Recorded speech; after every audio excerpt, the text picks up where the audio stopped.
बाइज़्ज़त साथी ज़िला सदर वसीम साहब, अमजद अब्बासी साहब,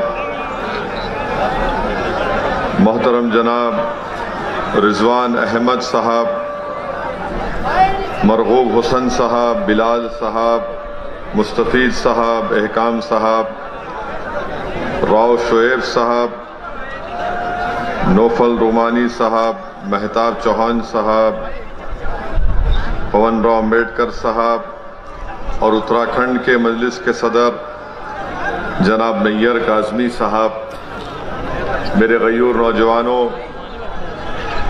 बुजुर्गान कौम और मिल्लत, मेरी इज़्ज़तदार माँ और बहनों, सबसे पहले मैं आप तमाम का शुक्रिया अदा करता हूँ कि आपने अपना कीमती वक्त निकाल कर आज के इस जलसे में शिरकत की और यकीनन आप तमाम का यहाँ पर हज़ारों की तादाद में जमा होना इस बात का पैगाम देता है कि इंशाअल्लाह ताला आप तमाम मजलिस इत्तेहादुल मुस्लिमीन की कामयाबी और कामरानी के लिए जो मेहनत और जुस्तजू कर रहे हैं, इंशाअल्लाह ताला आने वाले विधानसभा असम्बली के इंतखाबात में ज़रूर मजलिस इत्तेहादुल मुस्लिमीन के तमाम उम्मीदवारों को आप अपनी दुआओं से, अपनी सरपरस्ती से और अपनी ओट से कामयाब और कामरान करेंगे। मेरे अजीज दोस्तों और बुजुर्गों, ये मेरी खुशकिस्मती है कि मैं दोबारा अल्लाह सुब्हानहू व तआला ने मुझे इस तारीखी सरजमीन पर आने का मौका दिया और अल्लाह ने मुझे ये एजाज़ बख्शा कि मैं एक ऐसी गयूर सरजमीन पर बसने वाले गयूर अवाम से कुछ अपनी दिल की बात उनके सामने रख सकूं। यकीनन ये तारीखी जगह है जहां से हमारे उलमाए कराम ने अंग्रेज़ों के खिलाफ ना सिर्फ जिहाद का फतवा दिया बल्कि इस मुल्क को 200 साल की अंग्रेज़ों की गुलामी से अगर छुड़ाने का किसी ने काम किया तो इसी सरजमीन पर बसने वाले वो मोअज़्ज़िज़ उलमाए कराम थे जिन्होंने इस मुल्क को अंग्रेज़ों की गुलामी से आज़ाद कराने के लिए एक बहुत बड़ा अहम रोल अदा किया। मैं अल्लाह से दुआ करता हूँ कि अल्लाह सुब्हानहू व तआला हमारे उन तमाम जय्यद उलमाए कराम को, उन मरूमीन को अल्लाह उनकी मग़फ़रत करे, अल्लाह उनकी ख़बर को कुशादा फरमा दे, अल्लाह उनके दर्जात को बुलंद फरमाए और अल्लाह सुब्हानहू व तआला हम तमाम को उनका नेक नेमुल बदल बनाए, क्योंकि आज हमारा वतन अजीज़ फ़िरक़ा परस्ती की लहर में डूबा हुआ है। आज हमारा वतन अजीज़ नफ़रतों की फ़िज़ाओं में डूबा हुआ है। इसीलिए हमारे बुजुर्गों के कुर्बानियों को हमको सामने रखकर दोबारा हमको जद्दोजहद का आगाज़ करना है और जहां पर हमारे बुजुर्गों ने इस मुल्क को अंग्रेज़ों की गुलामी से आज़ाद करवाया, मैं आपसे अर्ज़ करने आया हूं कि आज मौजूदा दौर में हमको हमारे मुल्क में जो नफ़रतों की फ़िज़ाओं में इजाफ़ा किया जा रहा है, जो भेदभाव किया जा रहा है, एक तरीक़े से हुकूमतें अक़लियतों को दबाने और कुचलने की बातें कर रही हैं। आज हमको दोबारा एक जद्दोजहद का आगाज़ करना पड़ेगा ताकि इस मुल्क को हम फ़िरक़ा परस्ती के जहर से पाक कर सकें, ताकि हम इस मुल्क को मुसलमानों की नफ़रत से पाक कर सकें, ताकि हम इस मुल्क की जो यहाँ पर हमारे बुजुर्गों ने आज से 70, 75, 80 साल पहले हमारे बुजुर्गों ने नारा दिया था कंपोजिट कल्चर का, इंडियन नेशनलिज्म का, आज हमको उस इंडियन नेशनलिज्म को बहाल करना है। आज हमको और आपको मिलकर अगर हम खराजी अकीदत पेश करना चाहते हैं रेशमी रूमाल के तहरीक के बानियों को, तो अल्लाह अगर उनकी रूहों को जबान देगा तो रेशमी रूमाल तहरीक चलाने वाले बुजुर्गों की रूहें हमको आज पुकार पुकार कर कह रही है कि हमने अपना सब कुछ कुर्बान कर दिया। हमने माल्टा की जेलों में मुश्किलात और मसाइब और मुश्किलात का तूफान का सामना किया। आज वो हमसे पुकार रही है कि जो ताकतें आज इस मुल्क को इंडियन नेशनलिज्म के बजाय हिंदू नेशनलिज्म में डुबोना चाहती है, हमको इंडियन नेशनलिज्म को कामयाब करना है, हमको कॉम्पोजिट कल्चर को बरकरार रखना है, क्योंकि यही हमारे बुजुर्गों ने पाकिस्तान की बनाने की मुखालिफत इंडियन नेशनलिज्म पर की थी, कॉम्पोजिट कल्चर पर की थी। मेरे अजीज दोस्तों और बुजुर्गों, मेरी आपसे एक ही गुजारिश है कि हमको इंडियन नेशनलिज्म को कामयाब करना है। नरेंद्र मोदी हिंदू नेशनलिज्म की बात करते हैं, हम इंडियन नेशनलिज्म की बात करते हैं। यहाँ पर मौजूद जो मोदी के चाहने वाले मीडिया के चमचे हैं, वो जरूर हमसे सवाल करेंगे कि असदुद्दीन ओवैसी, तुम ये बताओ कि मोदी ने कहाँ कहा था हिंदू नेशनलिज्म की बात। मैं उन मीडिया के, उन मोदी के भक्तों से कहना चाह रहा हूं कि आप नरेंद्र मोदी के राइटर्स का इंटरव्यू पढ़ लीजिए उठाकर, जहां पर नरेंद्र मोदी ने इस तरह की बात की थी। हम इंडियन नेशनलिज्म की बात कर रहे हैं, हम इस्लामिक या मुस्लिम नेशनलिज्म की ना कभी बात किए ना कभी करेंगे इंशाअल्लाह ताला। हम कॉम्पोजिट कल्चर की कामयाबी के लिए हमारे बुजुर्गों ने काम किया। ये और बात है कि कांग्रेस पार्टी हो, समाजवादी हो, बहुजन समाज पार्टी हो या पुरानी लोकदल हो, इन्होंने इंडियन नेशनलिज्म को खत्म करने की बात की, मगर आज असदुद्दीन ओवैसी मजलिस-ए-इत्तेहादुल मुस्लिमीन के इस प्लेटफॉर्म से खड़े होकर आप तमाम गयूर लोगों के सामने इस बात को दोहरा रहा है और आपके सामने अहद ले रहा है कि हम इंडियन नेशनलिज्म की बरकरारी के लिए काम करते आए हैं और इंशाअल्लाह ताला उसके ऊपर काम करते रहेंगे। मेरी आपसे एक ही गुजारिश है कि आप मजलिस-ए-इत्तेहादुल मुस्लिमीन का साथ दीजिए। ये सहारनपुर की एक तारीखी सरजमीन है, यहाँ पर चप्पे चप्पे पर हमारे बुजुर्गों की कुर्बानियों की निशानियां हैं। यहाँ पर हमारे बुजुर्गों की मेहनत और जुस्तजू और उनकी मेहनत का रंग आज अब हम देख रहे हैं। मेरे अजीज दोस्तों और बुजुर्गों, इस मुल्क में जो नफरत की फिजाओं में इजाफा कर रहा है, इस मुल्क में जो मुसलमानों से उनकी तबाही और बर्बादी की जो बातें की जा रही हैं, हमको जमहूरी तरीके से उसका मौसर जवाब देना है। मुझे अफसोस इस बात का होता है कि जो लोग आज मुझे फिरका परस्त कहते हैं, जो मेरी पार्टी को फिरका परस्ती का इल्जाम हम पर लगाते हैं, हम इनसे एक ही सवाल करना चाहते हैं। बताओ, उत्तराखंड के हरिद्वार में जो धर्म संसद के नाम पर जो मुसलमानों के खिलाफ बातें की गई, इस पर आप अपनी खामोशी कब तोड़ेंगे? उत्तराखंड में बीजेपी की सरकार है। बताओ अमित शाह, तुम निजाम की बात करते हो, उत्तराखंड में तो आपका निजाम है। आपके निजाम के तहत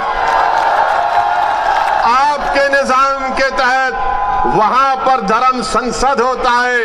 पूरी बीजेपी की सरपरस्ती में उत्तराखंड हरिद्वार में धर्म संसद होता है। नरेंद्र मोदी के आशीर्वाद से, अमित शाह की ताईद से और योगी की पूरी भरपूर हिमायत से उत्तराखंड में धर्म संसद में इस बात का ऐलान किया जाता है कि जिस तरह म्यांमार में रोहिंग्या मुसलमानों को उनको मुल्क से निकाल दिया गया, उसी तरह भारत के मुसलमानों का हशर करने की बातें की जाती है।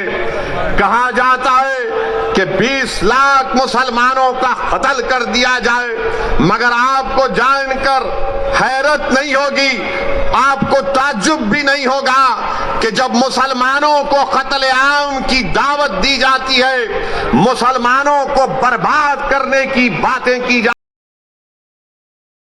हैं, तो किसी एक को भी उत्तराखंड की हुकूमत ऐसी बुज़दिल और मुखन्निस हुकूमत है कि इन धर्म संसद में इस तरह की नफरत की बातें करने वालों के खिलाफ एक को भी गिरफ्तार नहीं किया जाता। और जो जहर उगल रहे थे वो उल्टा पुलिस के पास जाकर कुरान करीम अल्लाह के कलाम के ताल्लुक से एफआईआर दर्ज करते हैं और इंस्पेक्टर साहब के सामने हंसते हुए मुस्कुराते हुए बात कर रहे हैं। ये भारत है जिसको आपको समझना है, ये वो भारत नहीं है जिसको हमारे बुजुर्गों ने अंग्रेजों से आजाद करवाया था। ये जो मौजूदा भारत है ये वो भारत नहीं है जिसको सन 57 की जंग आजादी में हमारे बुजुर्गों ने अपने खून से सरजमीन को लाल किया था। अगर हमने इस मुल्क को आजाद किया, इसमें बढ़ चढ़कर हिस्सा लिया, हमने काला पानी की सजा काटी, हमने सावरकर की तरह अंग्रेजों से अपनी जान की भीख नहीं मांगी, तो आज हमारे वतन में हमको धमकियां दी जाती हैं कि तुम्हारा कत्लेआम किया जाएगा, तुमको रोहिंग्या मुसलमानों की तरह तुम्हारा हाल कर दिया जाएगा। अरे कौन सी जमहूरियत की तुम बात कर रहे हो? कौन से संविधान की मोहब्बत में तुम काम कर रहे हो कि एक को भी गिरफ्तार नहीं करते, एक को भी गिरफ्तार नहीं करते? बताओ नरेंद्र मोदी, बताओ अमित शाह, बताओ उत्तराखंड की बीजेपी की सरकार आज तुम्हारी नाक के नीचे खड़े होकर भारत की सबसे बड़ी अक़लियत मुसलमानों से इस तरह की धमकियां दी जा रही हैं और कोई हुकूमत कोई बात नहीं करती। सबसे पहले अगर उत्तराखंड में किसी ने इन जालिमों के खिलाफ अगर कंप्लेन दी तो उसका नाम नैयर काज़मी मजलिस इत्तेहादुल मुस्लिमीन के सदर थे। उन्होंने जाकर पुलिस स्टेशन में कंप्लेंट दर्ज कराई। अब नैयर काज़मी मुझसे कह रहे थे कि उत्तराखंड में जगह जगह पर उसके खिलाफ एहतजाज हो रहा है, तो उत्तराखंड की बीजेपी की सरकार नैयर काज़मी के पास अपने लोगों को भिजा कर कहती है कि नैयर काज़मी, अगर तुम एहतजाज को बंद नहीं करोगे तो हम तुमको जेल में डाल देंगे। मैं उत्तराखंड की सरकार से कहना चाह रहा हूं, जेल में डालना है डाल दो, मगर याद रखो तुम हक की आवाज को दबा नहीं सकोगे। अगर आज नैयर काज़मी ने कंप्लेन दी तो भारत के संविधान को बचाने के लिए कंप्लेन दी। अगर आज मजलिस आवाज उठा रही है उत्तराखंड के धर्म संसद में जो जहर अफशानी की गई इसलिए कि भारत को बचाना है, ये भारत जो हमारा देश है, हमारा वतन अजीज है, इस भारत का कोई मजहब नहीं है। ये भारत ना हिंदुओं का है, ना मुसलमानों का है, ना ईसाइयों का है, ना सिखों का है। ये भारत किसी का भी नहीं है, ये भारत सबका है, चाहे वो खुदा को मानता हो या ना मानता हो। ये भारत की खूबसूरती है। बीजेपी इसको सिर्फ एक मजहब से जोड़कर ये बताना चाहती है कि ये मुल्क सिर्फ एक मजहब का है या एक आरएसएस की आइडियोलॉजी के मानने वालों का है। आरएसएस वालों, तुम क्या एक मिसाल पेश कर सकते हो कि मुल्क की जंग आजादी में तुम्हारे कौन से लोगों ने अंग्रेजों के खिलाफ आजादी में हिस्सा लिया? क्या तुम्हारे किसी एक लीडर का तुम नाम बता दो? अरे तुम तो अंग्रेजों से मिले हुए थे, तुम्हारे उस वक्त के सर संचालक ने कहा था, तुम्हारे उस वक्त के सर संचालक ने कहा था कि आजादी की लड़ाई में हिस्सा मत लो, नाम लो मैं उनका। मेरे अजीज दोस्तों और बुजुर्गों, आज आरएसएस भारत के मुसलमानों को देशभक्ति सिखा रही है। जब जरूरत थी अंग्रेजों के खिलाफ लड़ने की तो आप तो खामोश बैठे हुए थे। जब जरूरत थी जेल को जाने की तो आप अपने घर में बैठे हुए थे। अरे हमने हर मैदान में इस मुल्क को अंग्रेजों की गुलामी से आजाद करवाया। नरेंद्र मोदी की जबान से आप कभी नहीं सुनेंगे कि आरएसएस ने इस मुल्क की आजादी के लिए अपना खून या पसीना बहाया। नरेंद्र मोदी बात करेंगे औरंगजेब की, नरेंद्र मोदी बात करेंगे शिवाजी की, नरेंद्र मोदी कभी बात करो सन 57 की जंग आजादी में। बताओ ये लोग आज जो नफरत फैला रहे हैं इनका क्या रोल रहा? इनका कोई रोल नहीं रहा। बात करते हैं तो जिना की बात करते हैं। अरे इसी सरजमीन से हमने 2 नेशन थियरी को रिजेक्ट किया, मुस्तरद किया। हमने इंडियन नेशनलिज्म और कॉम्पोजिट कल्चर की बात की थी। अगर आज हम यहां पर सहारनपुर में है, देवबंद में है, गंगोह में है तो वह जिना के पैगाम को ठुकराने की सबसे बड़ी जीती जागती मिसाल है। मगर इनको सिर्फ जिना याद आता है। समाजवादी को भी आजकल जिन्ना याद आ रहे हैं। अखिलेश को भी जिन्ना जबान पर चढ़ गया। बीजेपी के तो दिलो दिमाग पे चढ़ता ही रहता है।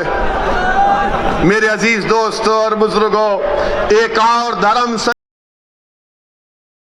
संसद हुआ छत्तीसगढ़ में।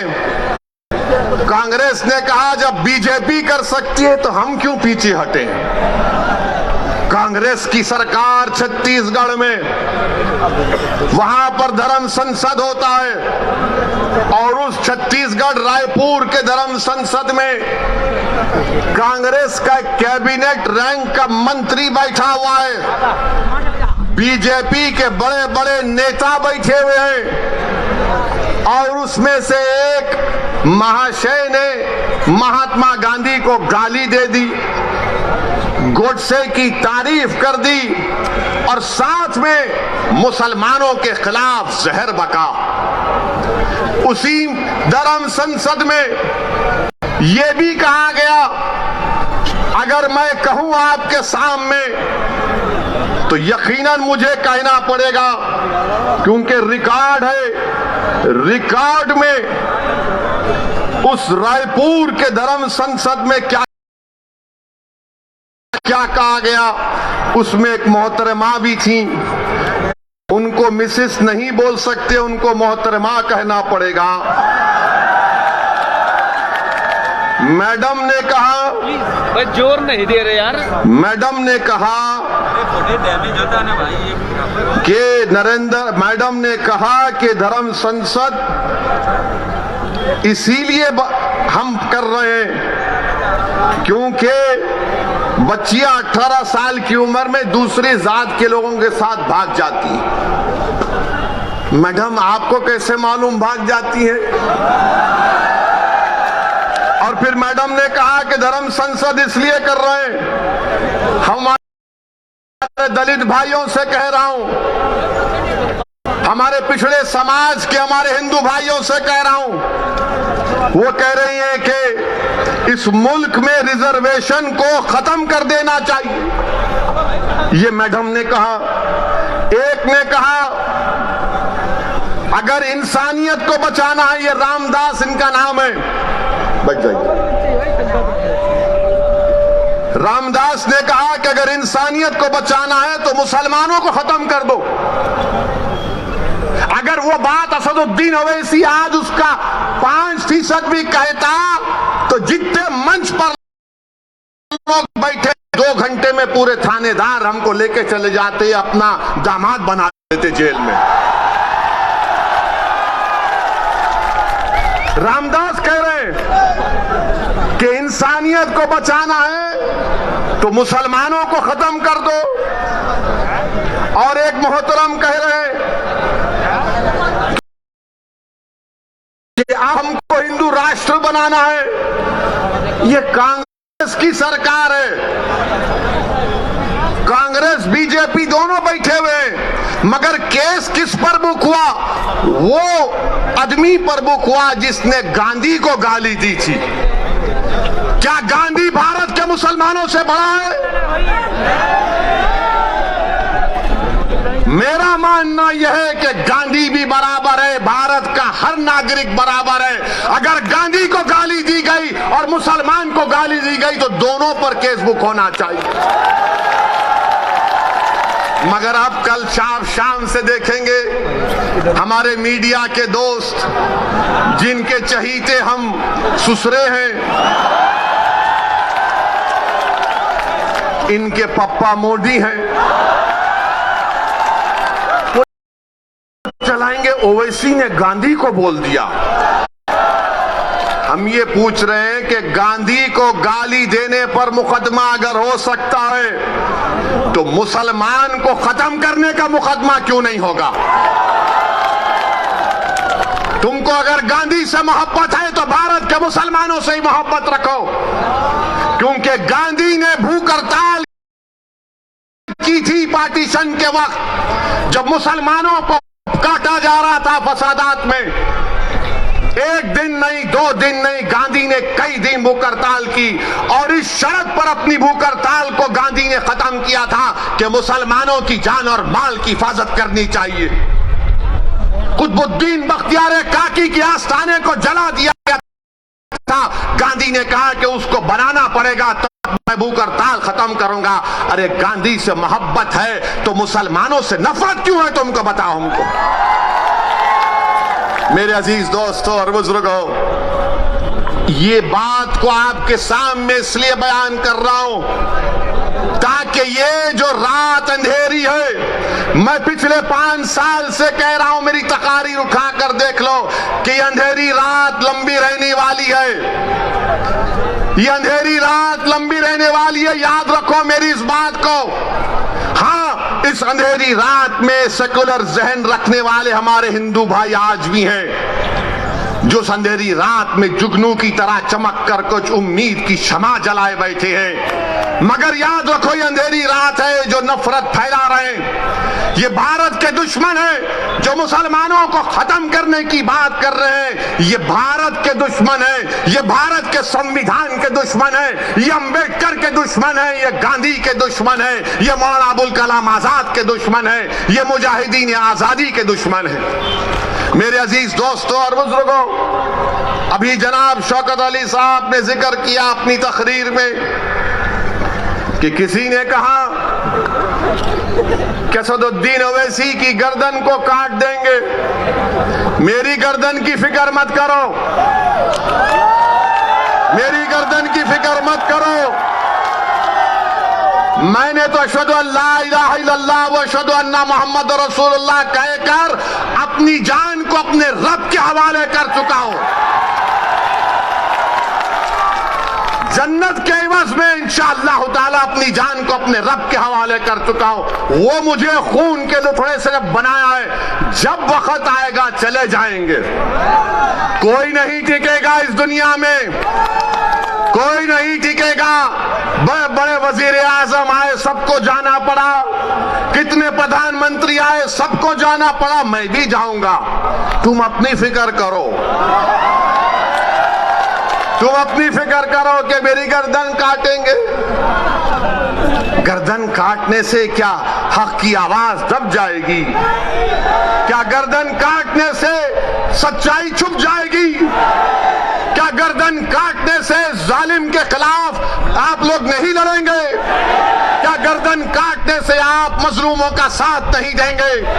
क्या गर्दन कट जाने से आप इन जालिमों के खिलाफ एक शीशा पिलावी दीवार नहीं बनेंगे? आपको बनना है। और मैं इन लोगों से कह रहा हूं कि ये जान से मारने की धमकी मुझे मत दो। मैं जब 12 साल की उम्र का था, जब से अपने घर के सामने ये संघ परिवार के लोग हमारे घर के पास आकर नारे लगाते थे, मेरे छोटे भाई अकबर भी इसको जानते हैं, जिस पर हमारे घर के सामने आते थे और नारा लगाते थे कि मुसलमान खबरस्तान या पाकिस्तान। 15-20 लोग आते थे, हमारे एक ताया थे, वो जब भागते थे तो पूरी अपनी चप्पलें छोड़कर भाग जाते थे।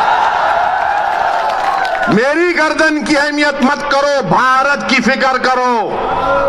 भारत असदुद्दीन अवैसी से बड़ा है। भारत का कंपोजिट कल्चर हमारा कीमती खजाना है, इसकी हिफाजत करो। ये जो धर्म संसद में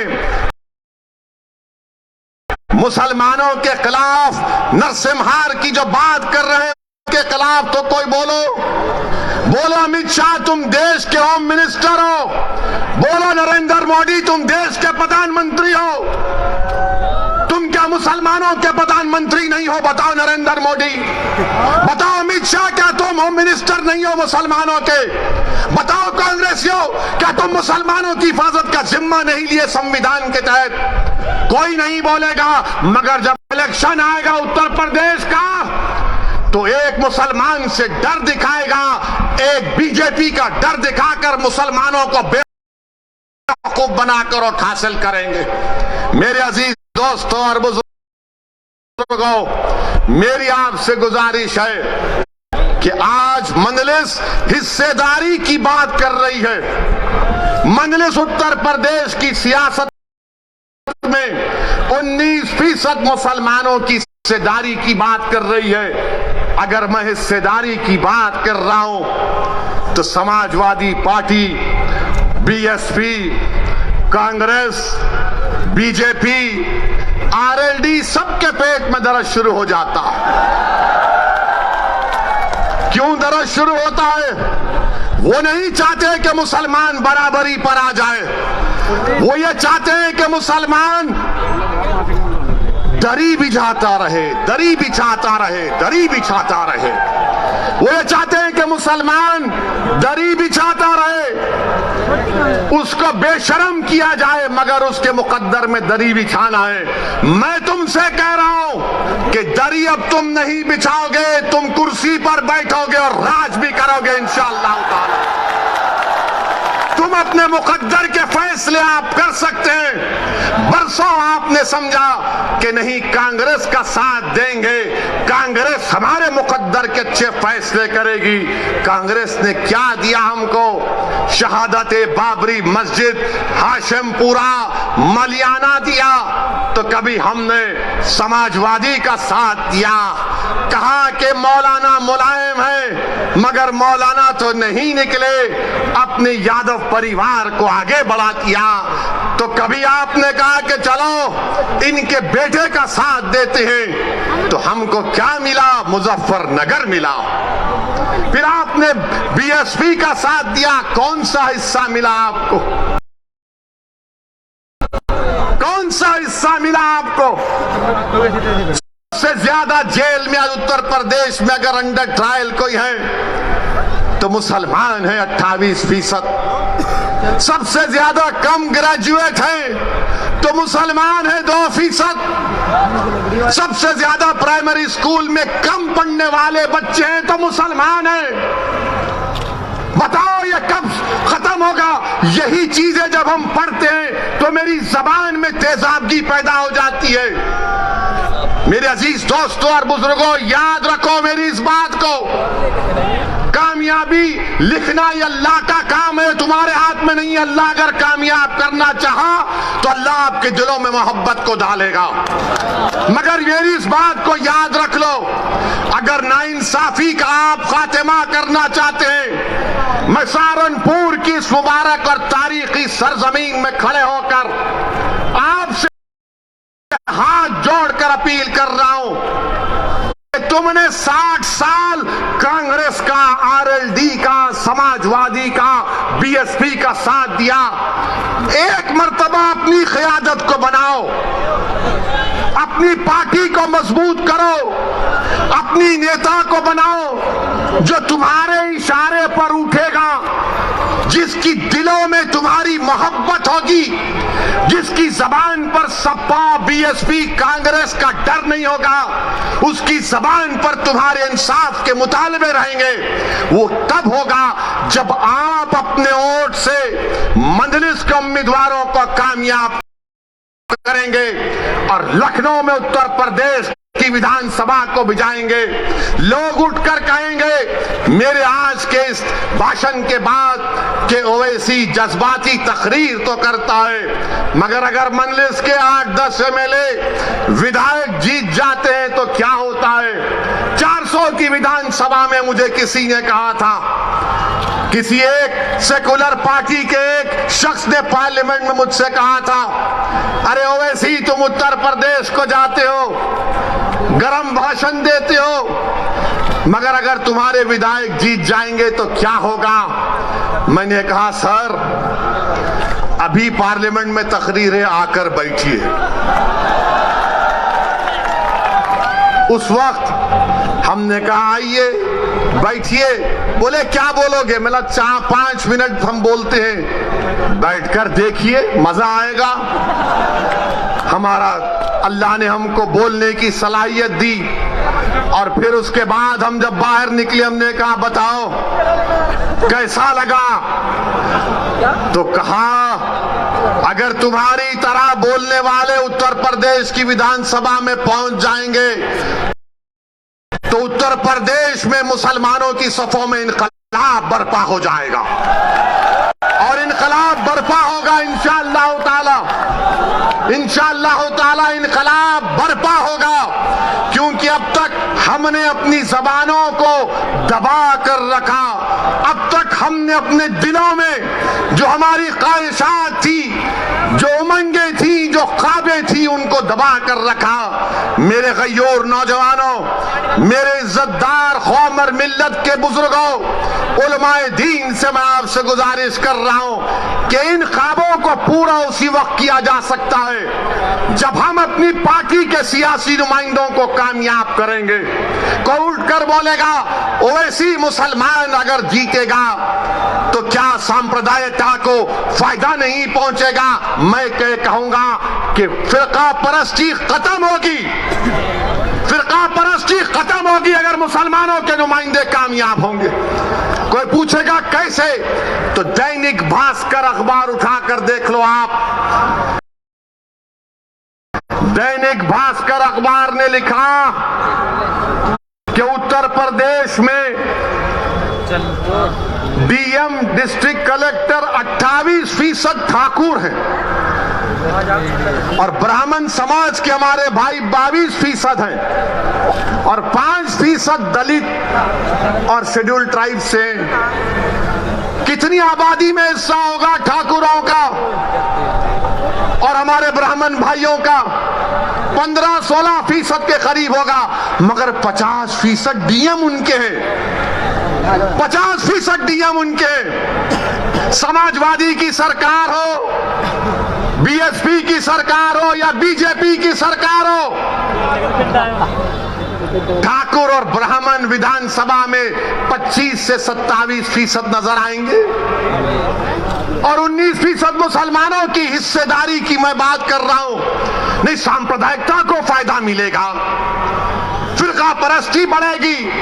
ये करेंगे तो बहुत अच्छा, ये दूध के नहले में हैं, ये बड़े पाकीज़ा हैं। और जब हम एक मजलूम कौम की इंसाफ की बात कर रहे हैं तो सब खामोश हो जाते हैं। मैं यहां पर हमारे हिंदू भाइयों से भी कहना चाह रहा हूं, असदुद्दीन ओवैसी और मजलिस किसी मजहब के खिलाफ ना थी, ना है, ना कभी रहेगी इंशाअल्लाह ताला। मैं यहां पर हमारे पिछड़े वर्ग के खास तौर से हिंदू भाइयों से कहना चाह रहा हूं, हमारे पिछड़े वर्ग के हिंदू भाइयों से कहना चाह रहा हूं, मेरी बात को आप याद रखो। आपको ठगा गया। हिंदू एकता के नाम पर पिछड़े वर्ग के हिंदू भाइयों से कहना चाह रहा हूं, मेरी बहनों से कहना चाह रहा हूं, आपको ठगा गया हिंदू एकता के नाम पर। और आपको क्या मिला? ठाकुरवाद आपको मिला। आपको ठाकुरवाद मिला। जिस तरह उत्तर प्रदेश के मुसलमानों को सेकुलरिज्म के नाम पर, समाजवादी के नाम पर वोट लिया गया, तो हमको क्या मिला? हमको यादववाद मिला, आपको ठाकुरवाद मिला। आओ मेरे पिछड़े वर्ग के हिंदू भाइयों, मैं तुम्हारे साथ काम करने के लिए तैयार हूं। मैं तुम्हारे साथ ठहर कर तुम्हारी लड़ाई लड़ने के लिए तैयार हूं। मैं हमारे दलित भाइयों से कह रहा हूं, मैं हमारे दलित भाइयों से कह रहा हूं, अगर आपको यह शिकायत है कि बीएसपी आपकी बात नहीं कर रही है, तो असदुद्दीन ओवैसी तुम्हारी बात करने तैयार है, तुम्हारे खिलाफ इंसाफ का मुतालबा करने के लिए तैयार है।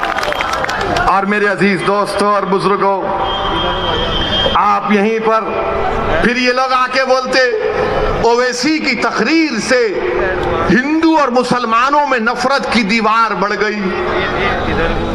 कौन सी मेरा जुमला है तकरीर का, निकाल के बताओ। कानपुर की मेरी एक तकरीर को 45 मिनट की तकरीर में 45 सेकंड निकाले ये आरएसएस के जाहिल लोग। बिल्कुल थम्स अप है। इनको सिर्फ 90 साल तक चड्डी पहन के लग फिराए थे, तो अचानक ख्याल आया यार 90 साल उम्र हो गई, पैंट तो पहन ले। तो पैंट पहना। तो क्या हमने क्या कहा था कानपुर में? एक 80 साल के मुसलमान को वहां की मुकामी पुलिस ने, और देने वाला एक दलित पुलिस का ऑफिसर था, जिसने कागज पर लिखकर कहा कि बोलो ओवैसी, तुम्हारे समाज से इस तरह का सलूक किया गया था। मैं अपने उस दलित ऑफिसर को सलाम करता हूं। उसने कहा कि 80 साल के एक मुसलमान की पुलिस ने दाढ़ी लोची, उसको पीटा और उस पर पेशाब किया। तो मैं बोला उसके खिलाफ, तो आरएसएस ने यह कह दिया कि ओवैसी ने हिंदुओं के खिलाफ कहा। मगर जब हमने पूरा 2 मिनट का वीडियो डाला, तो पूरे अपने बगलों में अपने चप्पल को रखकर भागना शुरू कर दिया। और अभी हम सुने कि बड़ा विकास उत्तर प्रदेश में हुआ। बाबा थकते नहीं हैं, मोदी थकते नहीं हैं, अमित शाह थकते नहीं हैं। हम बाबा से, योगी से, मोदी से पूछना चाहते हैं, 29 दिसंबर को सहारनपुर में आंख के कैटरैक्ट का ऑपरेशन हुआ था, जिसमें से 27 लोगों की बीनाई चले गई। बताओ योगी आदित्यनाथ, ये आपकी सरकार में आंख का ऑपरेशन हुआ कैटरैक्ट का, सबकी बीनाई चले गई 27 लोगों की। तो अमित शाह बोलेंगे निजाम, एन से नसीमुद्दीन कह दिया, आई से इमरान कह दिया, जेडे से आजम खान कह दिया, और एम से बहरहाल कुछ कहा, हाँ उनका नाम कह दिया। अब ये अमित शाह को बड़ी मोहब्बत हो गई उर्दू से बड़ी मोहब्बत हो गई अमित शाह आपको, आपका निजाम। अरे हम तो ये तय करे हैं कि उत्तर प्रदेश के हाकिम वक्त को बदलेंगे इंशाअल्लाह ताला। उत्तर प्रदेश के हाकिम वक्त को बदलेंगे। और नरेंद्र मोदी, हम आपसे कह रहे हैं कि नरेंद्र मोदी के 3 यार हैं। नरेंद्र मोदी के 3 यार हैं। हमारे साथ बोलिए, एक ड्रामा, दूसरा फसाद, तीसरा अत्याचार। नरेंद्र मोदी के 3 यार, ड्रामा, फसाद, अत्याचार। अब अमित शाह का जवाब देना है। हम किसी का कर्जा बाकी नहीं रखते। अब नसीमुद्दीन का नाम लिए, कांग्रेस पार्टी तो नहीं बोलेगी। बोलेंगे नसीम का नाम लेंगे तो हमारे वोट नहीं मिलेंगे। कांग्रेस इमरान का नाम नहीं लेगी, बोलेंगे हमारा क्या होगा। समाजवादी आजम का नाम नहीं लेगी। मगर हम योगी और अमित शाह से कहना चाह रहे हैं, उत्तर प्रदेश में अगर योगी राज है, योगी राज है ना, तो राज अंग्रेजी में आता है RAJ, होता है ना, RAJ। तो R से क्या आता है? रिश्वत। A से क्या आता है? अपराध या फिर आतंक। और J से क्या आता है? जातिवाद। अमित शाह आपका कर्जा अदा हो गया। योगी राज में R से रिश्वत, A से अपराध, J से जातिवाद। अब बताओ, अब आप दूसरा बोलो, फिर इसका जवाब मिलेगा। समाजवादी के अखिलेश नहीं बोलेंगे। अखिलेश बोलेंगे हमने रोड बनाए। कुछ हुआ तो अखिलेश बोलेंगे मैं तो उसका उद्घाटन कर चुका था। कोई जवाब नहीं देंगे भैया। यकीनन अखिलेश ने उद्घाटन किया, तुमने मुजफ्फरनगर का किया और योगी की सरकार ने एनकाउंटर पर उसका खात्मा किया। तुमने किया था ये सब। तुमने जो कुछ शुरू किया उसको बीजेपी ने मुकम्मल किया। आज मेरे अजीज दोस्तों और बुजुर्गों, यही बात हम आपसे कहने आए हैं कि आज ये बेहद विधानसभा में पीने के पानी की किल्लत है,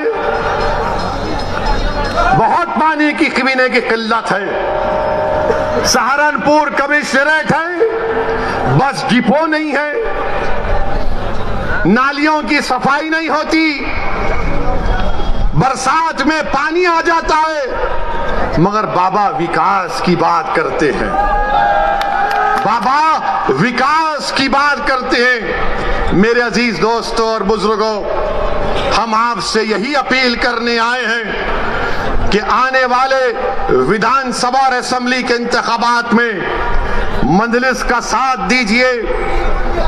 मैंने ये फैसला किया और फिर कह रहा हूं, हमने ये कहा कि हम कांग्रेस और बीजेपी को छोड़कर किसी से भी अलायंस करने के लिए तैयार हैं। तो सुनिए, तो एबीपी के चैनल पर एक मशहूर जर्नलिस्ट है पंकज साहब ने अखिलेश से पूछा कि आप ओवैसी से समझौता क्यों नहीं कर लेते। तो अखिलेश ने जवाब दिया कि ओवैसी पर बहुत से इल्जाम लगते हैं। अखिलेश साहब, इल्जाम तो हम पर ही लगता है ना, आप पर तो कुछ नहीं लगता। रिवर फ्रंट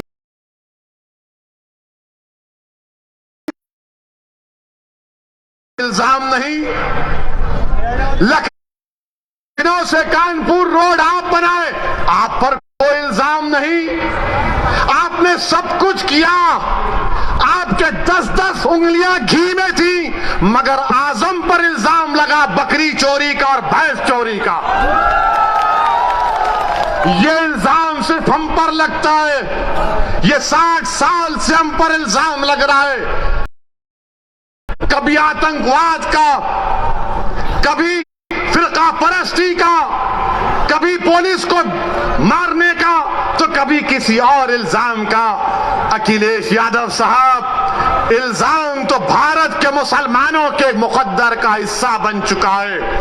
अब हम इल्जामात की फिक्र नहीं करेंगे। सुन लो अखिलेश यादव, मुझे तुमसे कोई सर्टिफिकेट की जरूरत नहीं है। मैं इस जनता के दरमियान में जाकर अपनी दिल की बात करूंगा और इनके दिल को जीतूंगा और इनसे वोट का मुतालबा करूंगा। तुम क्या दोगे? तुम 11% यादव हो, हम 19% मुसलमान हैं। अगर तुम मुख्यमंत्री बने और जनाब मुलायम सिंह बने तो मुसलमानों के वोट की खैरात से बने। तुम याद रखो इस बात को। हम पर इल्जाम, अरे हमारे पे कुछ इल्जाम लगा, हमारी तारीख गवाह है, हमारी नबी की सीरत की किताबें पुकार कर कह रही हैं कि जिस पर इल्जाम लगता है अल्लाह उसको कामयाब करता और करेगा इंशाअल्लाह ताला। इल्जाम है, कोई बात नहीं है, मगर याद रखो, चुनाव के बाद बच्चों की तरह नहीं रोना। चुनाव के बाद बच्चों की तरह सिसक कर नहीं रोना। हम तो रोते हैं अपने रब के सामने हाथ उठाकर। हम इन जालिमों के सामने अपनी बेबसी का इजहार नहीं करते, हम रब्बे कायनात के सामने अपनी बेबसी का इजहार करते हैं, क्योंकि वो गफूर रहीम है, वो सत्तार है, वो गफ्फार है, वो लतीफ है और अल्लाह हमको कामयाब और कामरान करेगा।